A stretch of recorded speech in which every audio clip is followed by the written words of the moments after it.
సృష్టి చేశాడు అని స్థితి చెయ్యకూడదని లేదు, స్థితి చేశాడు అని లయ చెయ్యకూడదని లేదు, లయం చేస్తాడు అని స్థితి చెయ్యకూడదని లేదు, స్థితి చేస్తాడు అని సృష్టి చెయ్యకూడదని లేదు. అందుకే పరబ్రహ్మము 3 పేర్లతో వ్యవహరించిన అన్ని పనులు చేస్తూ ఉంటారు. ఇప్పుడు ఈ త్రిమూర్తుల యందు ఆధిక్యత ఎవరిది అన్న ప్రశ్న ఒకటి వచ్చింది. కలియుగం ప్రవేశిస్తోంది కదండి, చిత్ర విచిత్రమైన ఆలోచనలు.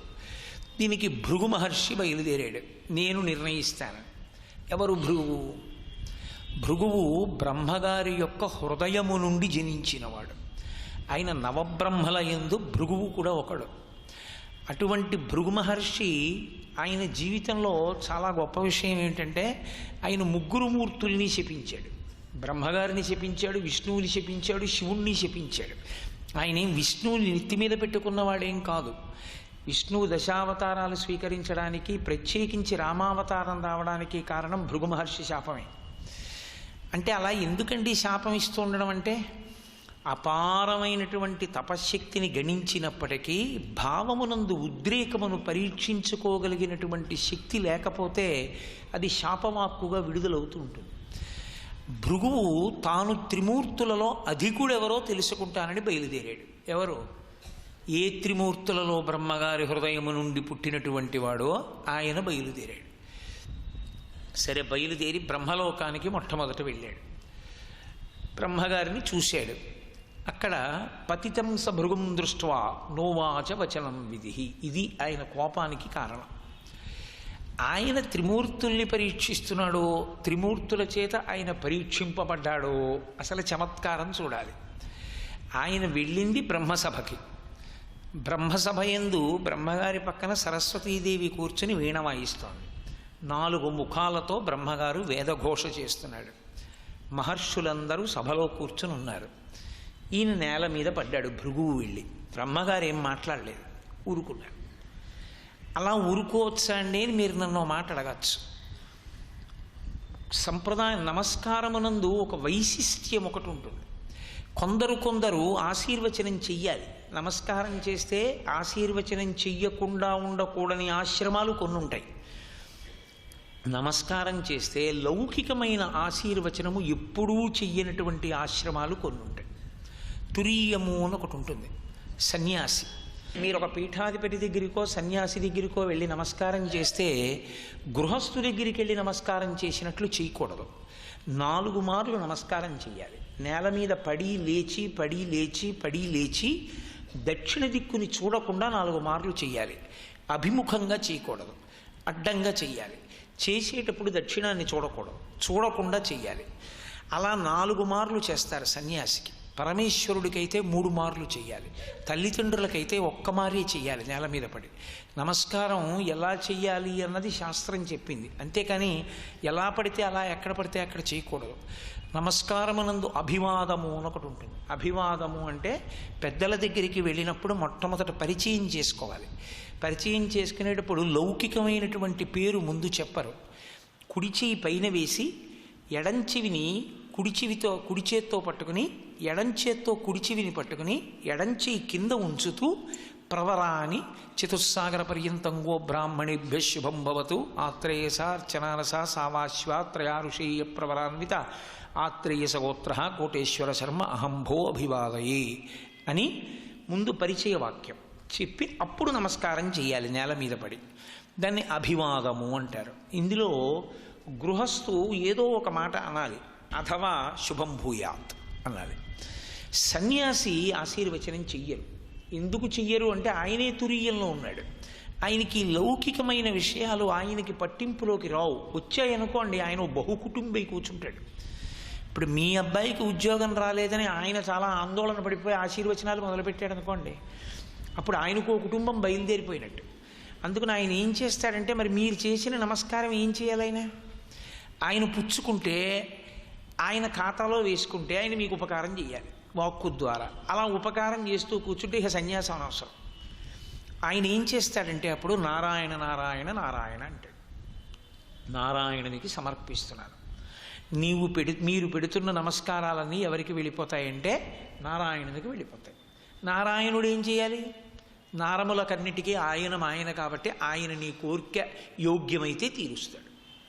కాబట్టి ఆయన తను పుచ్చుకోకుండా నారాయణుడికి సమర్పణం చేస్తారు. అందుకే ఇతిశం నారాయణ నారాయణ నారాయణ అంటుంటారు. శంకర భగవత్పాదులు ప్రవేశపెట్టారు. అదొక విచిత్రమైనటువంటి స్థితి. అంతఃశాక్త లోపల అమ్మవారిని కొలుస్తూ ఉంటారు. పైకి చంద్రమౌళీశ్వర ఆరాధన, నోటితో నారాయణ స్మరణ, మూడింటిని కలుపుతూ ఉంటారు.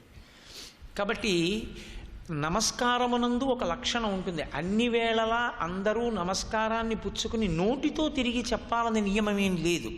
అందున చతుర్ముఖ బ్రహ్మగారి దగ్గర ఒక లక్షణం ఉంటుంది. ఎప్పుడు బ్రహ్మసభ యందు ఎప్పుడు ఎవరుంటారంటే సన్యాసాశ్రమ స్వీకారం చేసి బ్రహ్మకల్పం అయిపోయిన తర్వాత మోక్షానికి వెళ్ళవలసిన వాళ్ళు బ్రహ్మసభలో కూర్చుని ఉంటారు.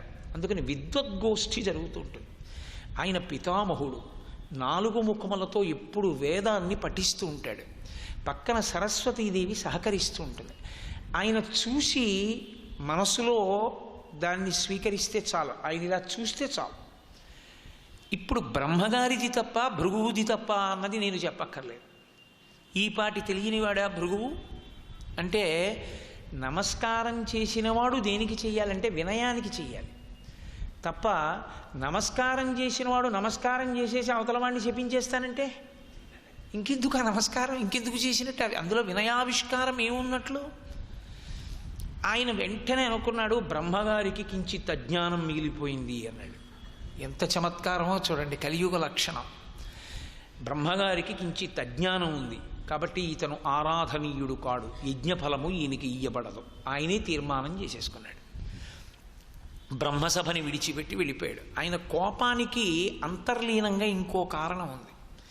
ఈయన త్రిమూర్తులలో ఒకడుగా.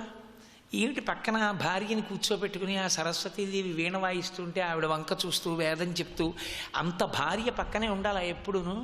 ఇది లేకుండా ఒక్కడు కూర్చోలేడా? ఏమిటా భార్యని పక్కన కూర్చోవడం ఏమిటి? అది ఎందుకో చిన్న కినుకొచ్చింది ఆయనకి. అక్కడ నుంచి బయలుదేరి గబగబా కైలాసానికి వెళ్ళాడు. ఆ కైలాసానికి వెళ్ళి కైలాస శిఖరాల వంక చూశాడు. చూసి కైలాసగిరిమాసాద్య తత్ర దృష్ట్వా త్రిలోచనం, 3 కన్నులున్నటువంటి పరమేశ్వరుణ్ణి చూశాడు. 3 కన్నులున్నవాడు అన్నప్పుడే మీకు అర్థమైపోవాలి.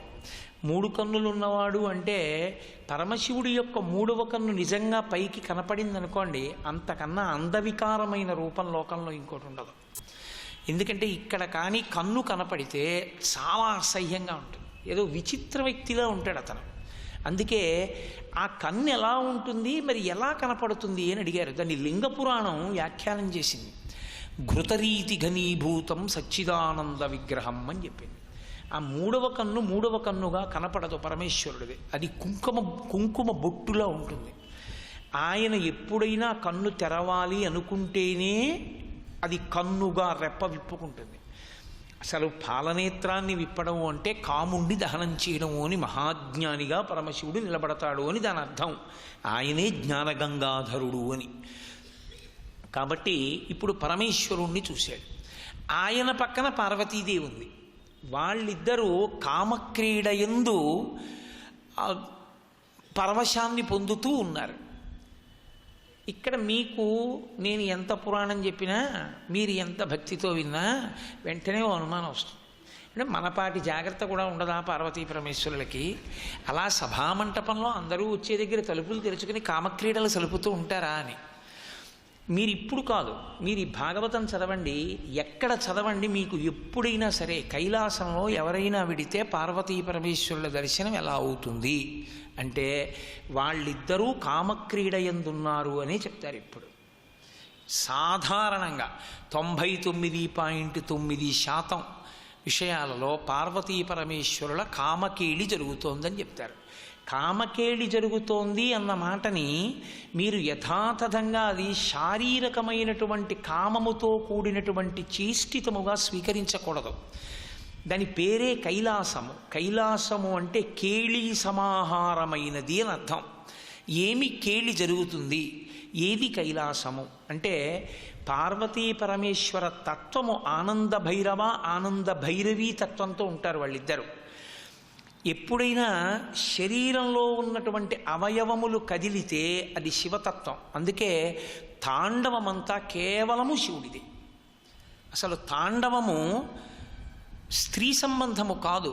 అందుకే పార్వతీ పరమేశ్వరుల మధ్య అటువంటి పోటీ వస్తే చిదంబరంలో నటరాజస్వామి గెలుస్తాడు. ఆయన కాలు అంతెత్తి అమ్మవారికి బొట్టు పెడతాడు. అమ్మవారు అలా కాలెత్తదు. అందుకే నాట్యమునకు తాండవమునకు అధిదేవతగా నటరాజుగా పరమశివుడు మిగిలిపోయాడు. అమ్మవారిది లాస్యం. అందుకే నృత్యము సంగీతమునందు అంతర్భాగం. సామవేదంలో సంగీతం అని ఎప్పుడైనా అన్నాం అనుకోండి, సంగీతము అన్న మాట యందు నృత్యము వేరైపోదు. నృత్యము, సంగీతము, వాద్యము మూడు కలిపి సంగీతము అని పిలుస్తారు. అంటే కంఠంతో పాట పాడడం, శబ్దం చెయ్యడం, ధ్వని చెయ్యడం, శబ్దం చేసి ఆ వాద్య పరికరాన్ని మ్రోగించడం, నృత్యం చెయ్యడం, ఈ మూడు కూడా సంగీత సేవే. అసలు ఈ సంగీతం ఈశ్వరుడి సేవలో అంతర్భాగం. మంత్రపుష్పం వరకే పూజ సంస్కృతంలో ఉంటుంది. మంత్రపుష్పం వరకు పూజ ప్రాంతీయ భాషలో అనుమతింపబడదు. నాకు మా భాష మీద వ్యామోహం ఎక్కువండి, అందుని తెలుగులో చేస్తాను పూజ అని చెప్పి చేస్తే దేవతలు స్వీకరించరు. అమర భాష అని ఒక్క సంస్కృతంలోనే పూజ చేయాలి. నీకు రాకపోతే ఎవరితోన్నా చేయించుకోవాలి. మమ అని నువ్వు అనుకోవాలి.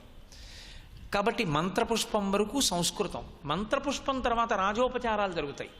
రాజోపచారాలు ప్రాంతీయ భాష అనుమతిస్తారు.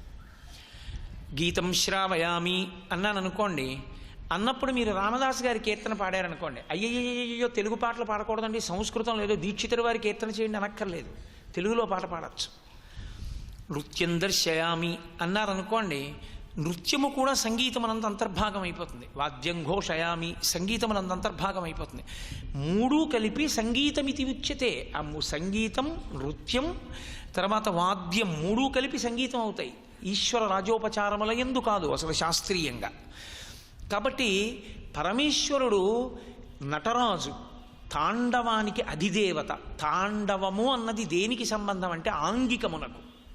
ఆంగికము అంటే అంగ ప్రత్యంగముల యొక్క కదలికలు ఏ ఉన్నాయో వాటికి అధిదేవత పరమశివుడు. లాస్యం ఏదుందో అది కేవలముగా అమ్మవారిది. మీరు చూడండి, ఈ సమాజం వంక మీరు చూస్తే ఎక్కడ చూసినా మీకు లాస్యము తాండవము కలిపి కనపడుతుంటాయి. ఇప్పుడు నేను మాట్లాడుతున్నాను అనుకోండి, నేను మాట్లాడుతుంటే చెయ్యి కదుపుతూ ఉంటాను రకరకాలుగా, నా ముఖం కదులుతూ ఉంటుంది.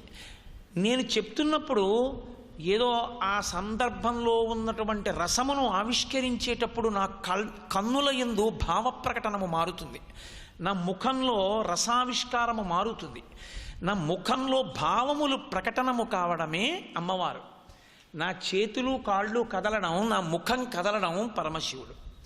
ఇప్పుడు కేళి కామక్రీడ అన్న మాటకు అర్థం ఏమిటంటే, పార్వతీ పరమేశ్వరులు నా యందు ఉండి నేను ఇలా అన్నప్పుడు నా చేతులు కదలడం, నా కంఠం కదలడం, నా తల కదలడం పరమశివుడు. నా భావ ప్రకటనమునందు నా ముఖములో రసావిష్కారము జరగడము, లాస్య ప్రకటనము అమ్మవారు. కాబట్టి ఇప్పుడు కామకేళి జరుగుతోంది. కామకేళి అంటే వాళ్ళిద్దరి యొక్క కలయిక. దాని చేత మీ యందు రసావిష్కారము జరుగుతుంటుంది. కామము అంటే కోర్కే, కోర్కే అంటే రసము, రసము అంటే మీలో ఒక భావ ప్రకటనము రసముగా కనపడుతూ ఉంటుంది. ఇది ప్రకృతితో ఎప్పుడూ సమన్వయం అవుతుంది. మీకు నేను ఒక్క విషయమే చెప్తాను, ఎందుకంటే ఇప్పుడు నేను పార్వతీ పరమేశ్వర కేళీ తత్వము మాట్లాడటం లేదు, ఒక విషయాన్ని నేను సమర్థిస్తున్నాను అంతే. నేను ఒక జలపాతాన్ని చూశాను అనుకోండి, లేదా నా జీవితంలో మొట్టమొదటిసారి సముద్రాన్ని చూస్తున్నాను అనుకోండి. నేను ఏలూరు పట్టణంలో పెరిగి పెద్దవాడిని అయ్యాను. నేను మొట్టమొదటిసారి విశాఖపట్నం వచ్చినప్పుడు సముద్రం చూడడానికి వెళ్ళినప్పుడు ఏదో నాకు సరిగ్గా స్ఫురణలో ఉంటే ఆ టౌన్ హాల్ వైపు ఎటువైపో పెడుతూ నేను సముద్రాన్ని చూశాను మొట్టమొదటిసారి. మొట్టమొదటిసారి నా జీవితంలో సముద్రాన్ని చూసినప్పుడు, ఆ సముద్ర ఘోష చూసినప్పుడు, అనంతమైన జలరాశి వంక చూసినప్పుడు ఒక ఉద్విగ్నత కలిగి నా యందు సమస్త భావములు ఆగిపోయి కన్నులింత తెరుచుకొని విస్మయము ఆవిష్కారమైంది. అంటే ఇప్పుడు నాలో విస్మయ భావావిష్కారము దేని వలన జరిగింది? సముద్రమును చూసి. సముద్రము నాలో విస్మయాన్ని కల్పించింది. నేను ఒకళ్ళ దగ్గరికి వెళ్ళి ఇలా అన్నాను అనుకోండి, ఆయన ఏ అంటాడు. అంటే నేను ఇలా అంటే ఆయన ఏ అని ఆయనలో కోపం ఆవిష్కృతమైంది, క్రోధము. ఇది స్పందన ప్రతిస్పందన కింద నడుస్తూ ఉంటుంది. మళ్ళీ ఎవరిలోంచి వారిలోంచి రావడం కాదు, ఒకటి చూసి ఒకటి ప్రతిస్పందిస్తూ ఉంటుంది. ఇది కైలాసమునందు జరిగే కేళీతత్వము అంటారు. లాస్యతాండవములు ఎప్పుడూ కలిసి ఉంటాయి. ఇందులో లాస్యము లేని తాండవము కానీ తాండవము లేని లాస్యము కానీ ఉందనుకోండి, అయోమయావస్థ అని గుర్తు. ఏ భావ ప్రకటన లేకుండా కాళ్ళు చేతులు మాత్రమే కదులుతున్నాయి అనుకోండి, మనకు అర్థం కాదు. ఏదో భావ ప్రకటన చేస్తూ ఏమీ మాట్లాడటం లేదనుకోండి, ఆయన అనారోగ్యంగా ఉన్నాడని గుర్తు కాదు. అని ఏదో చెప్పబోతున్నాడు అంటాడు, ఏమీ చెప్పలేడు అంటే అనారోగ్యంగా ఉన్నాడని గుర్తు. రెండూ కలిసి ఉంటే ఆరోగ్యంగా ఉన్నాడని గుర్తు. సమాజంతో అతను ప్రతిస్పందిస్తున్నాడు, సమన్వయం అవుతున్నాడు. ఇది పార్వతీ పరమేశ్వరుల యొక్క కామకేళి. అంతేకాని వాళ్ళిద్దరు అదే పనిగా ఇంకా రాత్రి పగలు ఈ వేరే కార్యం ఏమీ పరమశివుడికి లేనట్టు, ఇంకో కార్యం ఇది జగన్మాతకి లేనట్టు ఇద్దరూ నిరంతర కామకేళి అనుభవిస్తూ ఉంటారనేటటువంటి సంకుచిత తత్వంలో అర్థం చేసుకోకూడదు. అలా ఎందుకు అర్థం చేసుకోకూడదండి, మీరు అనుకున్నట్లు ఎందుకు అర్థం చేసుకోవాలని మీరు అంటారేమో. శాస్త్రమునందు ఒక మాట ఉంది, పురాణము వేదమునకు భూతద్దము. వేదం రాజశాసనంలో ఒక్క మాట చెప్పి వదిలేస్తుంది. దాన్ని బాగా వివరించి అర్థమయ్యేటట్టుగా చెయ్యడానికి శృతి స్మృతి పురాణము 3 అంచెలుగా వస్తాయి. అందుకే గురుముఖత నేర్చుకుంటే తప్ప విషయమునందు స్పష్టత కలగదు. అందుకే గురువు లేకపోయినా కనీసం ఎవరికి నమస్కారం చేయాలంటే శంకరాచార్యుల వారికి నమస్కారం చేయాలి. శృతి స్మృతి పురాణానాం ఆలయం కరుణాలయం నమామి భగవత్పాద శంకరం లోకశంకరం. వారు భగవత్పాదులు అంటాం, శంకర భగవత్పాదులు అని. శంకర భగవత్పాదులు అంటే దాని అర్థం ఏమిటంటే, భగవత్పాద శబ్దాన్ని ఎందుకేస్తారంటే ఎవరి పాదమును పట్టుకుంటే పరమేశ్వర పాదం అందుతుందో వాడు భగవత్పాదులు. శంకరులు భగవత్పాదులు అంటే ఆయన పాదమును పట్టుకున్న వాడికి భగవంతుడి పాదం అందిపోతుంది. అటువంటి సమర్థుడైన గురువు. కాబట్టి గురుముఖత తెలుసుకున్నప్పుడు వేదములో ఉన్న మంత్రరహస్యములు పురాణమునందు ఎలా ప్రకాశింపచేస్తారో తెలుస్తుంది.